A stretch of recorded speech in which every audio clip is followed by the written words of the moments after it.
I found it a little bit offensive that all of a sudden a dear colleague of mine would call out my name during his collective and personal privilege. But nevertheless, no, insofar as my name was called and he asked me, let me just respond with a few queries of clarificatory in nature. Am I allowed, Mr. Speaker? Please proceed. Kanina po na pinakikinggan ko na nalitaan nating kinatawa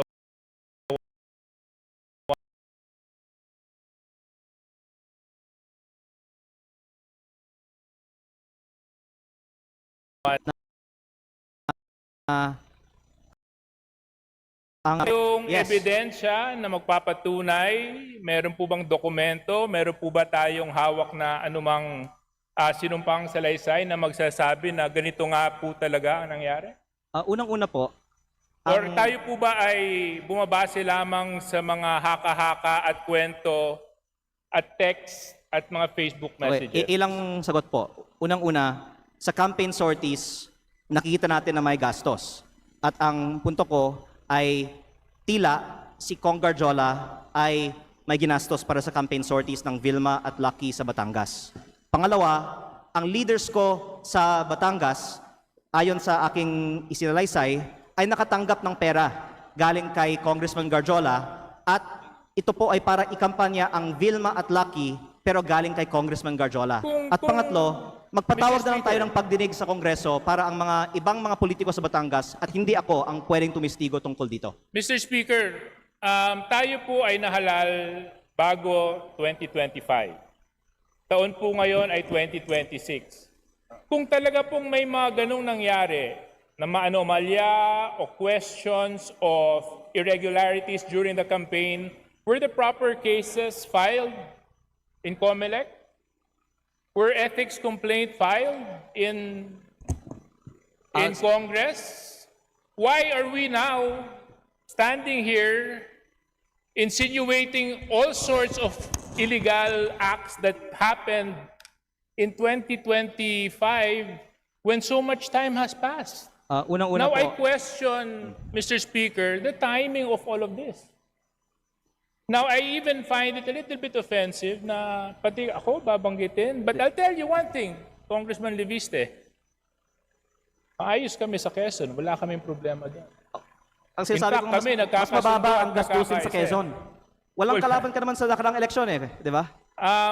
Congressman Leviste, Mr. Speaker, I'm sorry.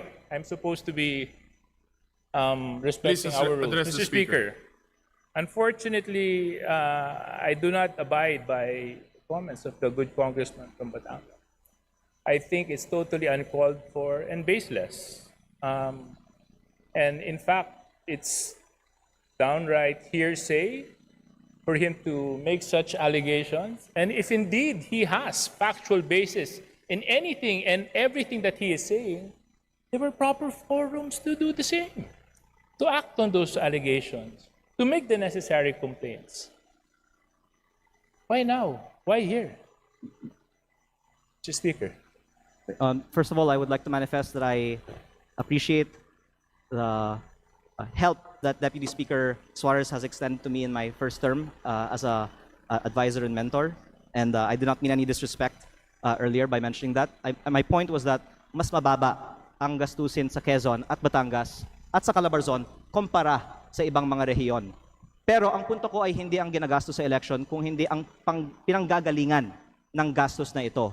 Lalo na kapag lantaran ang kontraktor ay nasa campaign sortie at ako nga ay may personal na karanasan na si Garjola ay gumagastos para sa kampanya ni Vilma at Lucky. Mr. Speaker. But in terms of your question, why now? I would like to say that my focus has been on transparency and accountability on corruption in the DPWH and the flood control investigations. Kasi hindi sapat na i-disqualify natin ang mga ang mga kandidato na may vote buying sa mga eleksyon.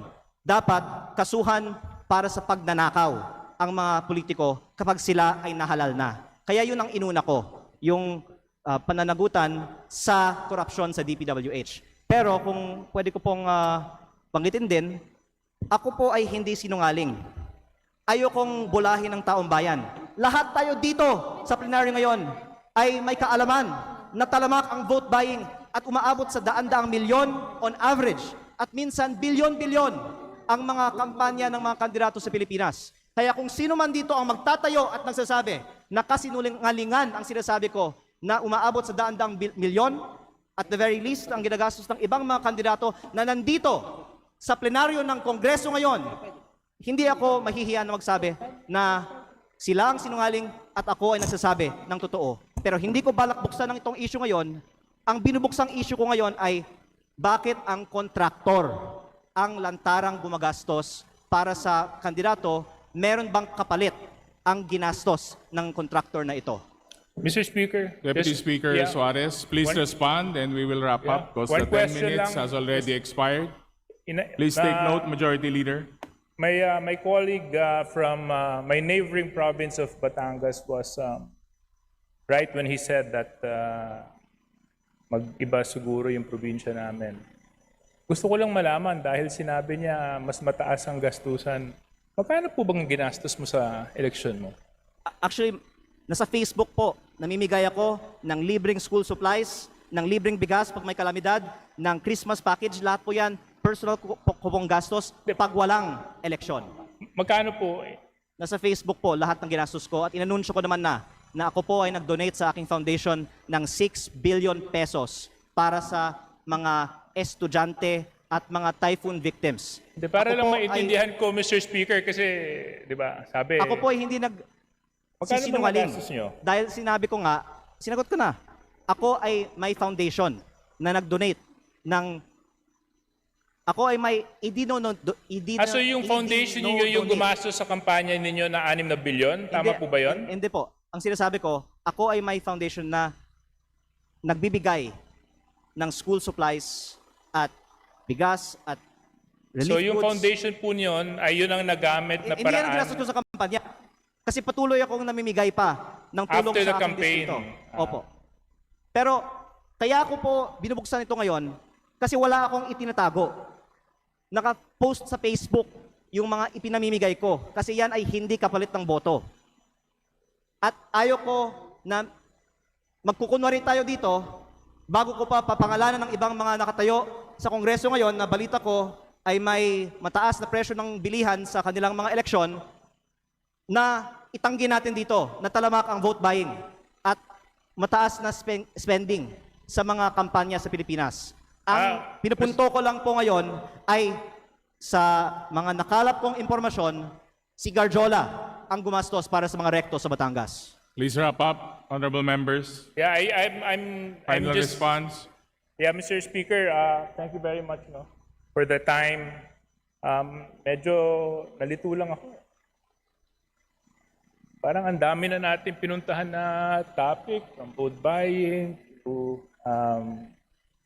business associates, to may also oras to naman tayo. partnerships, and to... Mr. Speaker, can we have like 2 hours for this interpellation? My point is, Mr. Speaker, is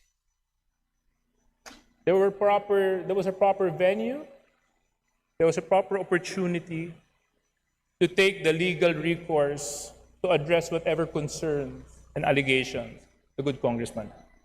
We had all of this. And I hope that we avoid grandstanding and taking opportunity of the podium and the bright lights of Congress to set aside our political interests and use the proper forum so that in such a way we can live by the rule of law and abide by the rules of Congress. Thank you very much, Mr. Speaker.